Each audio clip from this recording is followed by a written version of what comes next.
Hello guys, testingin natin tong aking bagong barrel. So, kailangan nating i-zero yung kanyang scope. So, after nung aking unang zero in, na bullseye ko siya.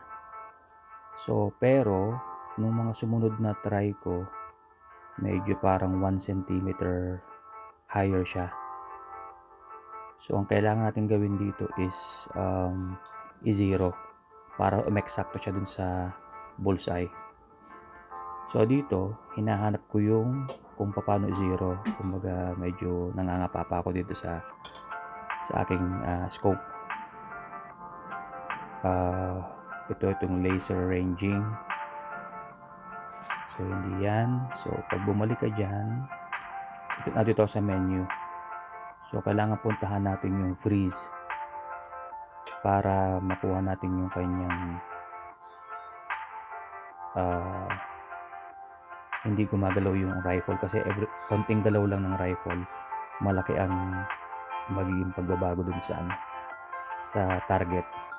So ito, na-zoom ko na siya ng 28 times para mas malapit ko makita yung tatamaan. And then kailangan ko yung freeze, yun yung pangatlo, yung may kulay. So pag na-eksakto ko siya doon, ayan, naka-freeze na. So hindi na gumagalaw ang picture. So pag naka-freeze na siya, pwede mo na siyang iayos. So pwede mo siyang i-left and up, down, left and right. And then ito naman yung taas.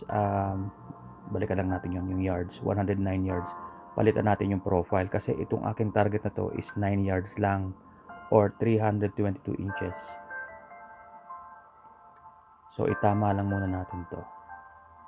So 0, tapos yung pangalawa 0 din.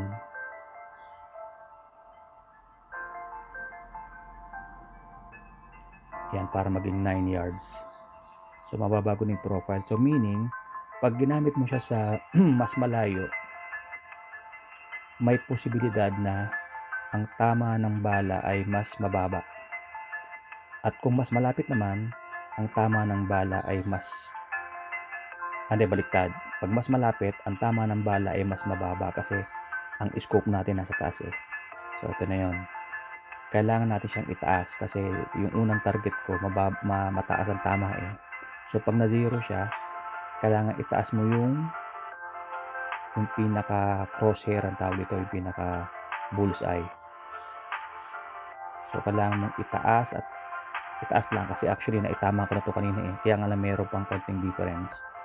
Kasi mahirap i-perfect eh dahil nagbabago kasi yung kanyang range. Okay, so ito, ina-adjust ko ngayon itong kanyang vertical. So okay na tayo sa horizontal, pantay na naman siya. Yung vertical na lang ang itataas natin. So itaas natin siya ng mga 1 cm para makuha natin yung target.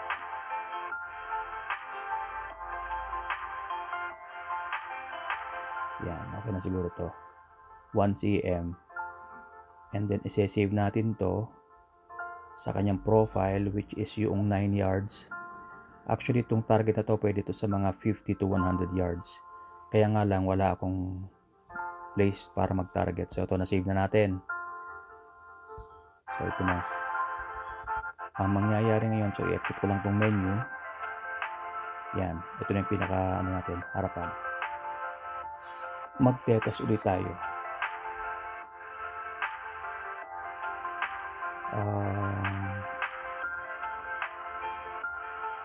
Puntahan natin yung number 2. Tama ba? Number 2 ba yan?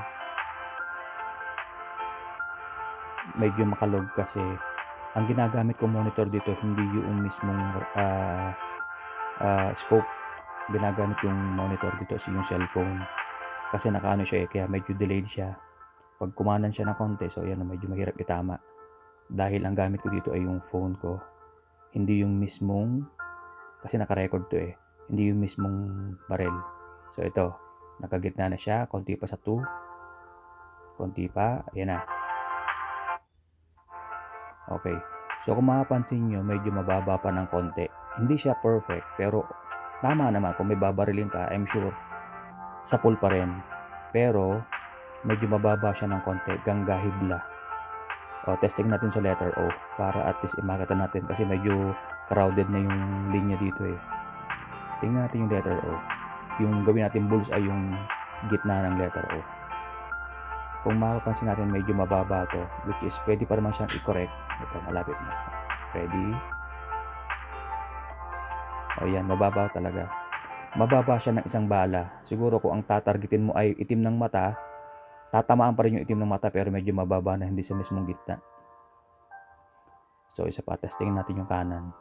Medyo makalug lang dahil sa monitor. So testingin natin. Medyo wait lang. Thank you nga pala sa Forex. Pero wag mag-alala, hindi naman yan matatamaan yung ating karton. Ginawa ko lang yung para safe, pero hindi naman tayo lumalabas din sa ating card. Okay, yan. Tingnan natin yung letter O.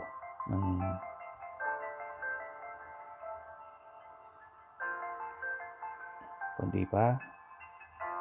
Ready? Mababa pa talaga na.